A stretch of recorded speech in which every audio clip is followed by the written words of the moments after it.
So the Health Secretary, Sajid Javid, has said we're on track for Freedom Day and restrictions lifting on July the 19th in England.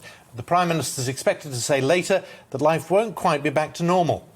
Yeah, we're joined now by former Conservative leader Iain Duncan Smith. I mean, it's good news, but tainted with a little bit of frustration that some things are still not going.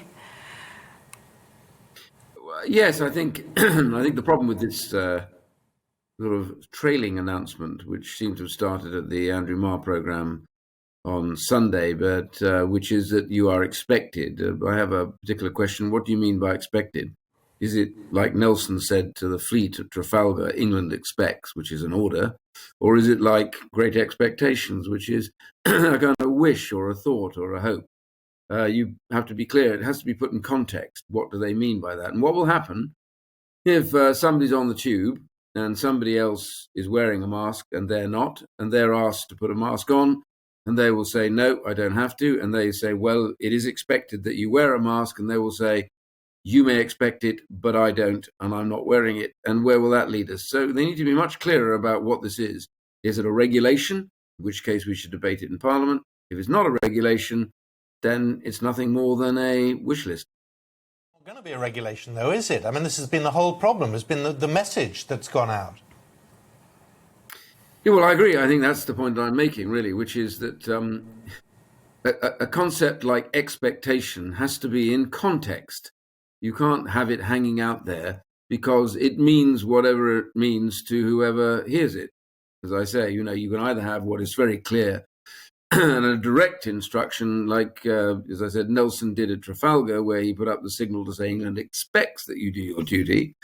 Or you can have somebody saying, well, it's an expectation, but that's not much more than a wish. And so you end up with complications. So I would urge the government... But hang on. But because the real problem here is also we've been told this is irreversible. And clearly it can't be. Well, an irreversible expectation is an interesting concept. Because it's neither one thing nor the other. So I suppose it is irreversible as an expectation. Then it doesn't really mean much in the first place.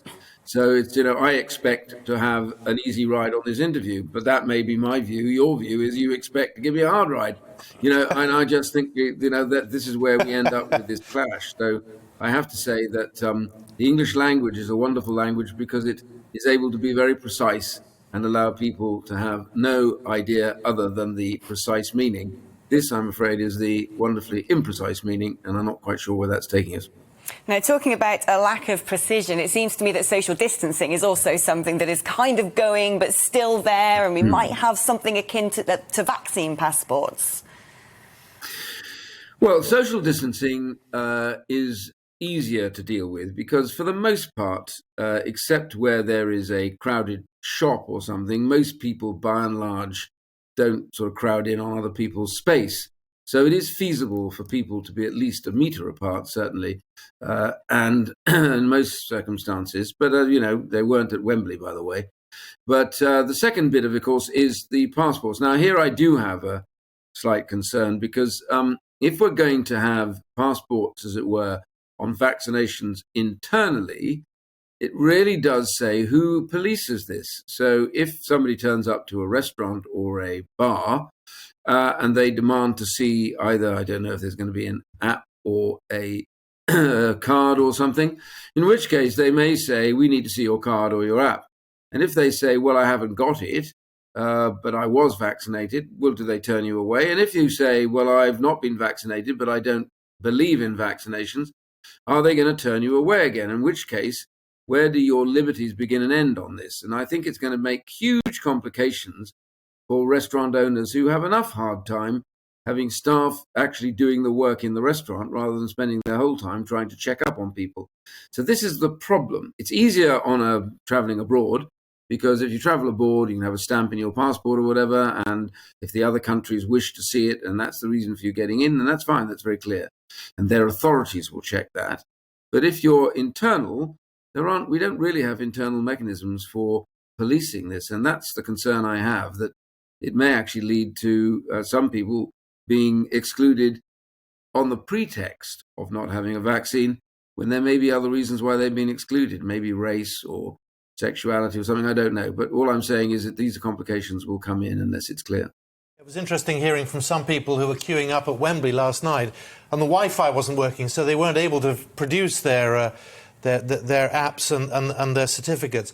While we're talking about Wembley, I wouldn't mind just hearing what you think about what happened afterwards, about the scenes on the street, but particularly the racist insults towards the three players. And a lot of people are saying we in England have never sorted this problem out, and how can we possibly expect to host another major tournament ourselves until we've got this sorted out?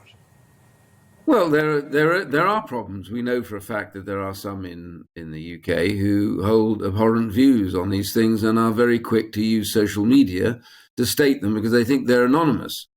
And I think we've done a huge amount, and it will grow, to try and stamp out the nature of this pernicious concept. But having said that, you compare to a lot of countries in Europe, and they're in a much worse state. So yes, we've more to do, no question. We shouldn't tolerate that. These people should be blocked from social media almost immediately. And as for the rioting on the streets, well, I don't know whether these were people actually in the stadium, but either way, I believe the police will have made arrests, and those people should discover that there is a very severe penalty for damage to property and threats to people's well-being and livelihood. And I think that is enough, hopefully, to put them inside.